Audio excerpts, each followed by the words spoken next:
Welcome to the Retire Right podcast with Larry Heller.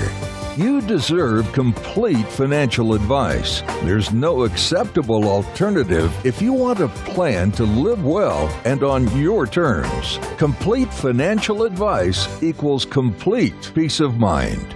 Now, let's get into this week's podcast episode. Hello and welcome to Retire Right with Larry Heller from Heller Wealth Management. Today, Larry has brought in a special guest, and that is Paul Merriman. Paul is a nationally recognized expert on mutual funds, indexed investing, buy and hold investment strategies, and asset allocation. He is the founder of Merriman Wealth Management, an investment advisory firm managing over $3 billion. Now retired, Paul is dedicated to educating investors.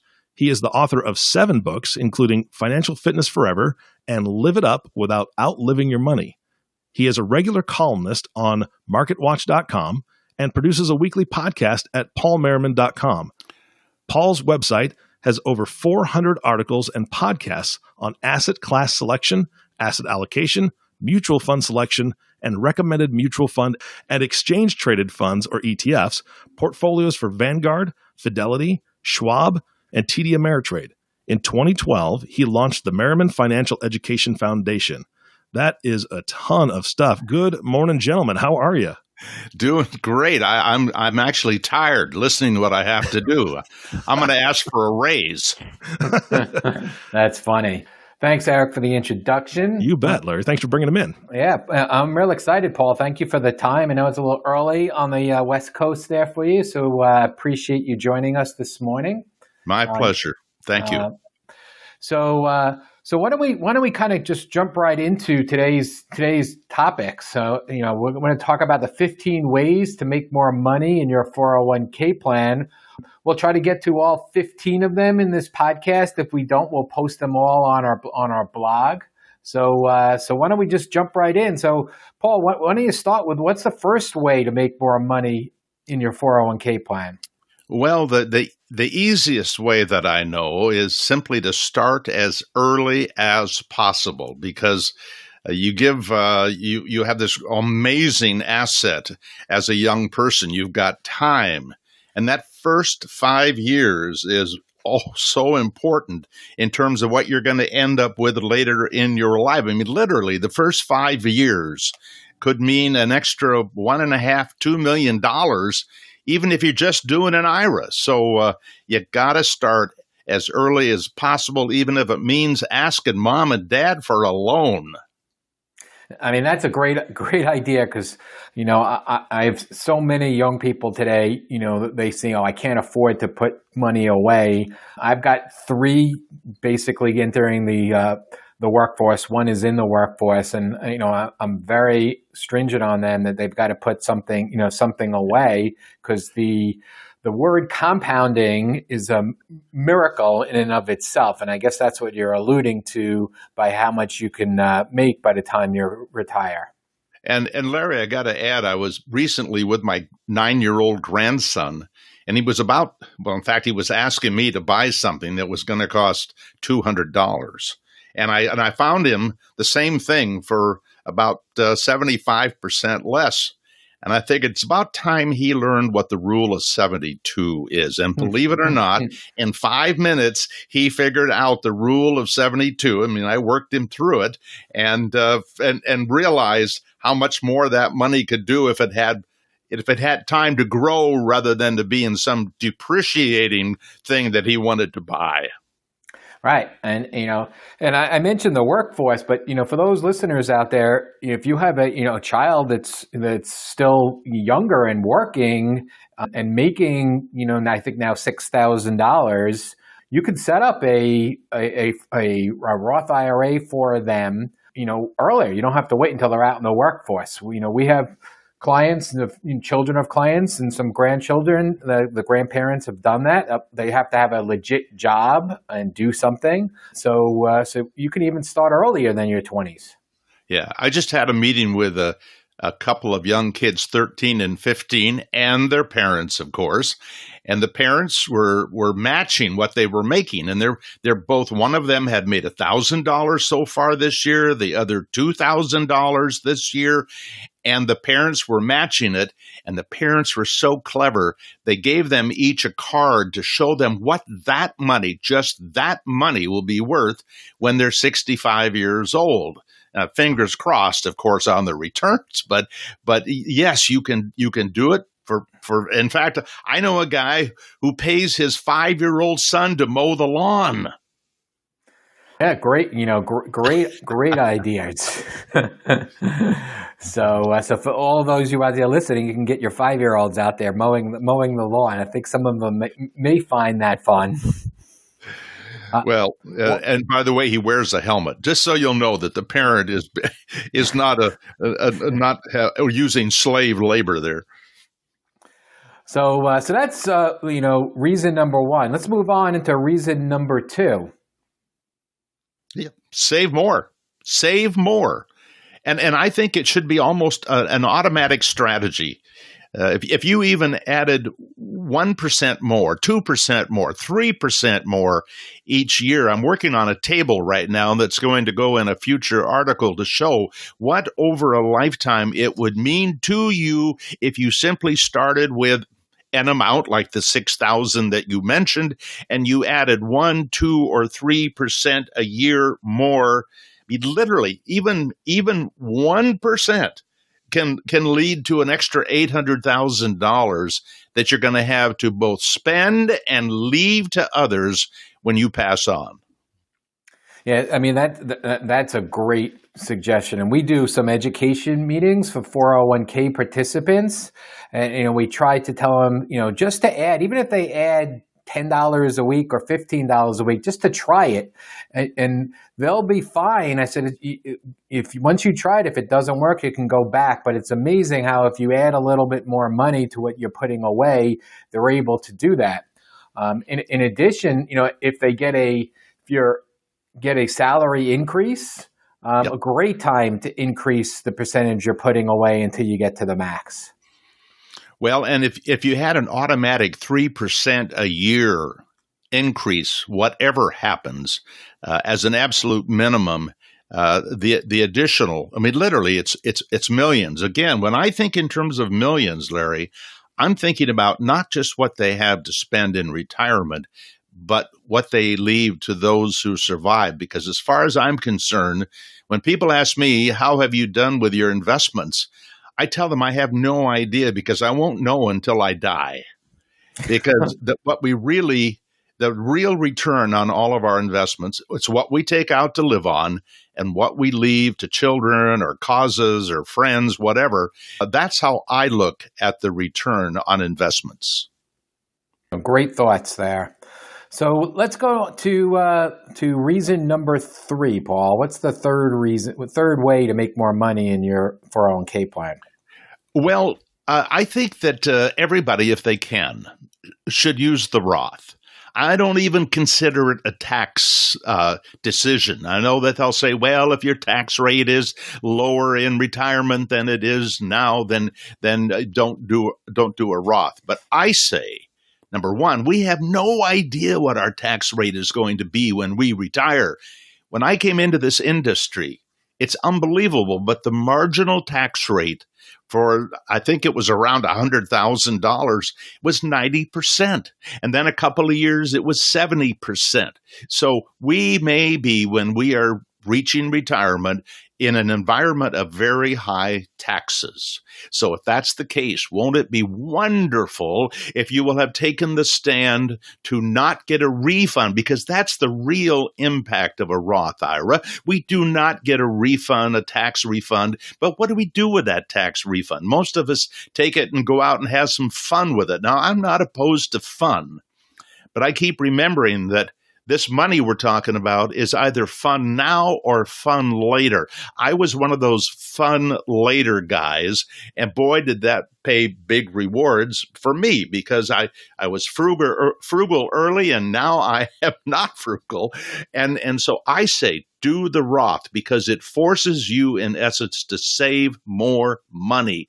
And then as an estate planning tool, it's one of the best, I think, that we can have for our kids and other family members, is to leave that Roth IRA to others where it might hopefully be tax-free distributions. So I think the Roth is a huge thing.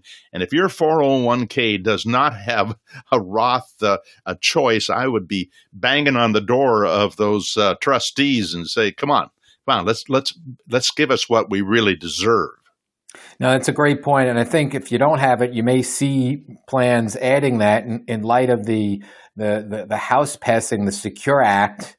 And we'll have a future podcast on the law once the Senate and once it's signed by the president. But right now it's looking like stretch IRAs are not going to be allowed for more than maybe 10 years. So having a Roth is even going to be of more importance down the road. Right on.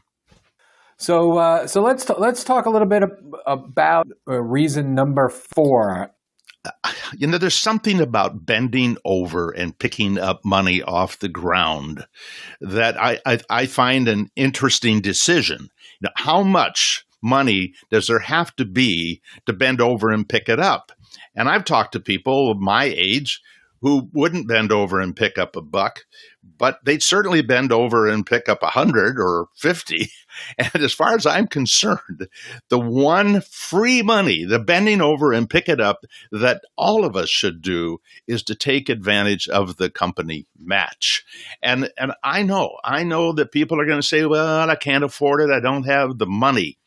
Look, if you had a pension like the old days, what would be happening would be you would get a paycheck that didn't include money that they put away for you into a pension. But the fact is, today, they give you that money instead. But if you don't put it away, then you're not going to have what all of us would have liked to have had, and that is a check a month coming guaranteed for the rest of our life. So you have to pretend that money that comes in would, and certainly to the company match, would be put away to make sure that absolute minimum is growing. Because when you look at what $100, just another $100 for every $100 that you can put away a year, that can be worth $4,500 later in life. I'm sorry, that would be $45,000 later in life. And if you are, that's at 10%. If you're able to get 12%, and that's not impossible, it would be worth about $75,000 for every extra $100 that you can put away. You mentioned something about the free money there and bending over.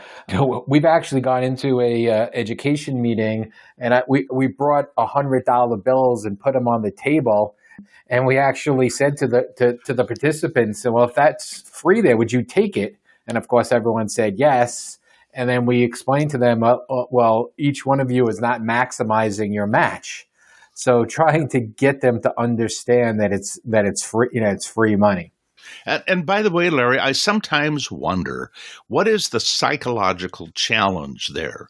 Are they afraid that if they put their money into an investment that goes down, that they will have missed an opportunity to enjoy that money? And I do know there are a lot of young people that the only thing they trust in the world is cash. I've read that some 30+% of millennials think cash is where you're supposed to put your long-term money. And so maybe these people need to be educated that the market and investments in equities, mutual funds, broadly diversified, and all those things that you and I believe in are for real and are highly, highly, highly likely to pay off big time in the long run. If they believe that, maybe they would bend over.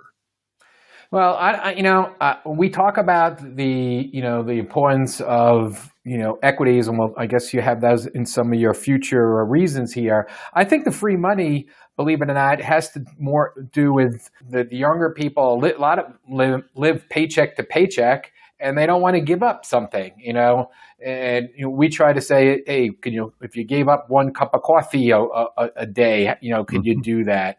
And trying to get them to understand that they can live with a little bit less, and they'll benefit so much more by getting the free money. So. And I also think, and by the way, I heard a report yesterday on NPR about the sales of energy drinks. I don't know anything about energy drinks, but except I drink some coffee. But I heard people being interviewed who drink those things 3, 4, 5 times a day, and I'm thinking, my God, there goes your retirement, and so somehow we have to convince people that saving is about spending. Saving is 100% about spending, but it's not about spending now. It's about spending later, but it is still 100% about spending. Absolutely. Let's move on to reason number 5. This is where you talk a little bit about, investing and strategy. So why don't you give us, reason number 5? Well, I want to talk about an asset class that from everything that we know, and I'm talking about what I've learned from academics, not what I've learned from Wall Street, there are some asset classes that do better over the long run. And they don't do better because they are that there's something special about them. There's some black magic about them that people can't identify. They do better because they're more risky. And we know stocks are more risky than bonds. We know big stocks are less risky than small stocks. We know stocks of companies that are out of favor are more risky than companies that are in favor. But what all the academic research tells us is these smaller companies that are out of favor as a group, never one at a time, but as a group have produced the best long-term return of all of the major asset classes that we might put in a portfolio. So I'm thinking about young people. I'm thinking about people who have 40 years on their side. And even if these particular asset classes don't do as well as they did in the past, even if they did 25% less, they would still make a 12% compound rate of return. So to me, that's the small cap value. I want some in every young person's portfolio. Yeah, you mentioned the keywords long term and 40 years. And it's hard to get, young people, older people now with computers and logging on. Paul, you and I probably remember when we first started investing, the only way to figure out what your portfolio was worth, you had to wait to the next day and open up the paper. So you weren't bombarded with short-term, returns or short-term losses, and trying to get anyone to think longer term with these asset classes, is a challenge, but the reward will pay off. Well, I certainly believe so. And all the history, if we look at the average 40-year returns of the S&P 500, which would be the lowest risk equity asset class that we would normally use, that asset class, the worst 40 years, was a compound rate of return of 8.9%. The best 40 years was a compound rate of return of 12.5. I don't see not one losing 40-year period. So I think people need to understand that the odds are definitely in their favor if they can put that money away in equities for the long term and hold their nose, ignore the day-to-day stuff. Day-to-day activity is for people who are not investors. They are speculators. Absolutely. I'm going to jump ahead to reason number 7, because we're talking about that. And you have here as reason number 7, don't be too conservative. So I guess that's what we were just talking about, Well, here's the problem. Because we think that we want to have some sort of way of protecting against the bad times, young people, and I'm thinking mostly young people on this comment, young people will say, yeah, I want some bonds in my portfolio. So if things go down, I've got some protection. Even major target date funds put 10% in bonds in a 21-year-old's portfolio. That's ridiculous, because here's the reality. When the market goes down, we have an opportunity to buy more shares at lower prices. It is not a penalty. It is a reward for having done the right thing. We're not investing in Enron or Washington Mutual here. We're talking about investing in index funds, most of us, in our retirement accounts. And so what are the odds that those things are going to go broke? They can't go broke because they include, well, the country could go broke, I guess. But theoretically, the long-term risk is extremely low and the reward is so high. Yeah, if I could just share a couple, I love numbers, but here is $100 put into the S&P 500 grows to almost $500,000 in over 91 years. In bonds, it grows to around $12,000. 500,000 versus 12,000. Which would you pick for the long term? Well, we know what it is, and if you can get those companies on sale, again, you're bending over and picking up free money in the long run if you can train yourself to hold your nose and just keep dollar cost averaging. Yeah, I mean those are powerful numbers for anybody that's listening out there. And even if you're not in your 20s, people that are older or even closer to retirement, people are living longer these days. So to outpace inflation and to have some growth, you still need to not to be overly conservative, even in your 50s and 60s. Well, yeah, and inflation is probably the biggest risk that young people face because it's a guaranteed bear market if you don't do something about it. So inflation is huge, and the problem is people don't even think about it because it's something that they don't really consider what it's doing to their future. But I tell the high school kids I teach, I ask them what a piece of bubble gum costs these days, and then they'll tell me a dime or a quarter or whatever it is, and then I wig out and I say, I can't believe it because when I was your age, it was a penny. Well, I asked them, what do you think a piece of bubble gum will cost at 3% inflation, which many of us think that's kind of the long-term average? At 3% inflation, what will it cost for a 5-cent piece of bubble gum?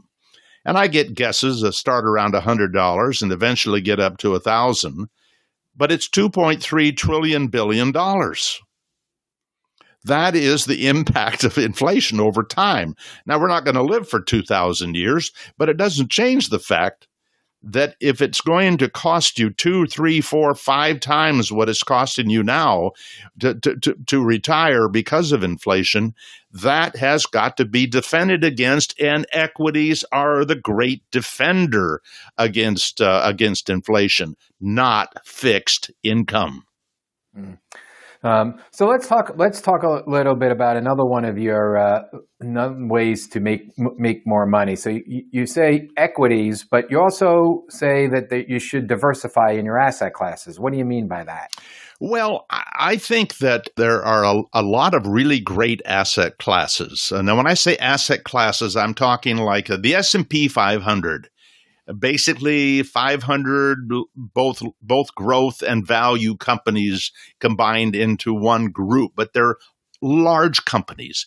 Then there are indexes of small companies that are growth and small companies that are value. There are real estate investment trusts that are mutual funds that have a very fine track record.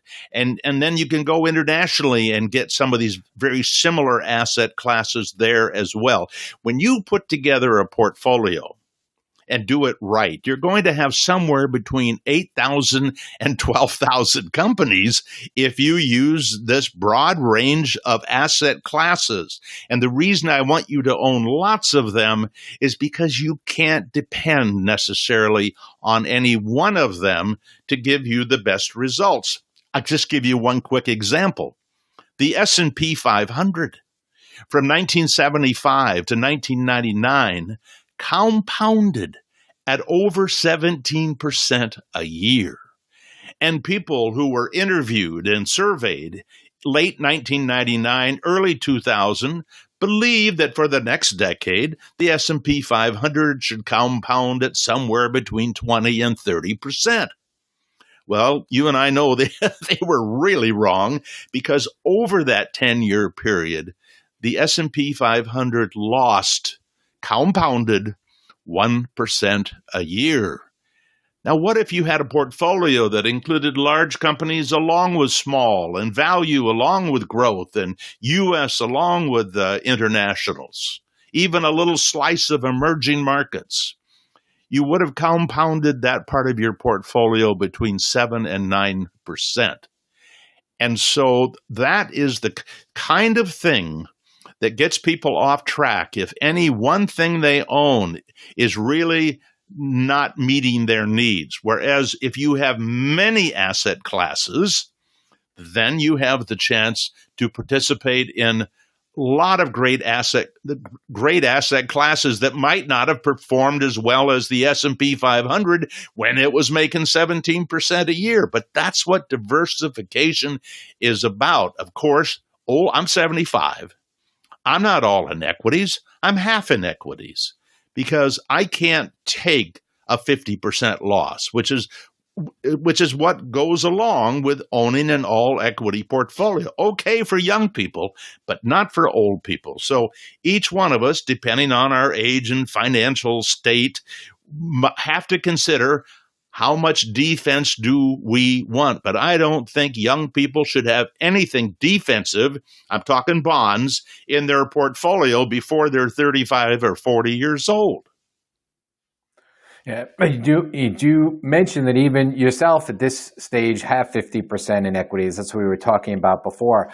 But one other thing that I like to also, advise people is that even if you do have a diversified portfolio, every so often it's good to rebalance, to sell some of the ones that have done well and buy some of the classes that are at least out of favor, and not just to leave it alone for 40 years. I think that makes sense. For one thing, particularly in the balance of fixed income and equity, if you don't rebalance as you get older and your risk tolerance should be theoretically going down, you're actually taking more risk if you don't rebalance. So yeah, I think it's important, particularly to rebalance between the equity and fixed income. I'm not so hung up on it amongst the different equity asset classes. I do it, but I don't think it's as important as that fixed income equity balance. Absolutely. Let's see if we can get to a couple more of these, and if we don't finish all 15, they'll be on our blog, or you can actually go into Paul's website, which we'll mention at the end of the podcast, to get the article. So, Paul, why don't you give us, one or two more that you think are important for our audience to know? Well, I think the most important one that I have to share is that of all the investments that I know about that have been created since the 1920s, when the first mutual fund was built, 1924, the most important and the most impactful and the best product is a target date fund. Now, I don't mean every target date fund is the best. Some of them have high expenses. Some of them have high turnover. There are lots of problems with some of them. But if you're investing in the best of them, a target date fund does what almost every investor wants. It makes a decision, just as if that target date fund was your pension fund. They know how old you are approximately because a target date fund is built for people who want to retire in 2060, another in 2055, another in 2050. So you pick one of these target date funds that go along, correspond when it's about the time you want to retire, and they take over and they start putting what they consider to be the appropriate amount of equity, the appropriate amount of fixed income. They put the appropriate amount of U.S. and international. Now, by the way, they have very different ideas, so not everyone is alike. But the bottom line is they are going to take care of your money for you for the rest of your life. And I just recently spoke to retiring seniors at the university where I have a class, and I asked, there were about 150 of these students who were graduating, and I asked, how many of you want to participate in picking the things that go into your portfolio? And only 2 out of 150 wanted to do it themselves. The rest of them wanted somebody else to do it. And the target date fund is absolutely the ideal answer for those young people. And it amazes me how few young people understand what a target date fund is. And so I'm spending a lot of time and effort educating young people about the target date fund. I'm spending a lot of time working with young people to make sure they understand the power of the target date fund. And it's not just young people, older people too. We find that most participants would like to have somebody else select that, whether it's a model portfolio or a target date fund. They don't want to be making their own selections. So that leads us to, let's cover one more, because not every 401k plan, unfortunately, has good investments in it. They may be limited to the amount of investments that they have. So one of your ways to make more money, I find interesting that you say, coordinate with your spouse's 401k investment options. What do you mean by that? Well, I mean, check it out. It may be that let's say your spouse is more conservative and doesn't have any money in many equities in their account. Whereas you're more aggressive. But it turns out that her plan has some small cap value. Her plan has some REITs and things that are available there that are not available in your 401k plan. So you work together as a team. You got to appreciate that one person may want more fixed income. Okay, fine. Let them have more fixed income, but do it where the fixed income is the best, and do the equity where it is the best. Now, maybe people don't want to do that because I'll do this myself, mother kind of a feeling, but you can do better oftentimes if you combine efforts and get at the best asset classes. And I got to say, the other thing that I want people to do is to rise up and talk to your trustees about the mutual funds that are being offered. I find many, many big plans still don't have access to index funds for their employees. How much can they care about their employees if they don't care enough to give the very best? Paul, these are all great ideas and great ways to make more money in your 401k plan. I think we covered about 10 out of the 15. We'll list the other 5 in our blog. Paul, thank you so much for being our guest. You can check out Paul on his website, paulmerriman.com. That's Paul, PaulMerriman.com. And on his website, he has numerous articles and great podcasts. And he does have an article which will show all 15 of the ways to make more money in your 401k plan. So again, Paul, thanks for getting up early and joining us for today's podcast. It's been a pleasure, Larry. Thank you. And Paul, I want to thank you too. I know that you've been in the business a couple years and sharing quite a bit today with our audience, and it was a pleasure meeting you. And anytime, nice to meet you too, Eric. And anytime I can help you guys, whether it's on the show or any other way, you give me a call. Okay. All right. Thanks, sounds good. Very good. All right. Thank you, gentlemen. Good luck to you. All right. Thanks. Bye-bye. Thanks, All right. Paul. And thank you for listening to the Retire Right podcast with Larry Heller. If you have not subscribed to the podcast yet, please click the subscribe now button below. This way, when Larry comes out with a new podcast, it'll show up directly on your listening device. This makes it much easier to share these podcasts with your friends and family. Again, thank you for listening today. For everyone at Heller Wealth Management, this is Eric Johnson reminding you to live your best day every day. And we'll see you next time.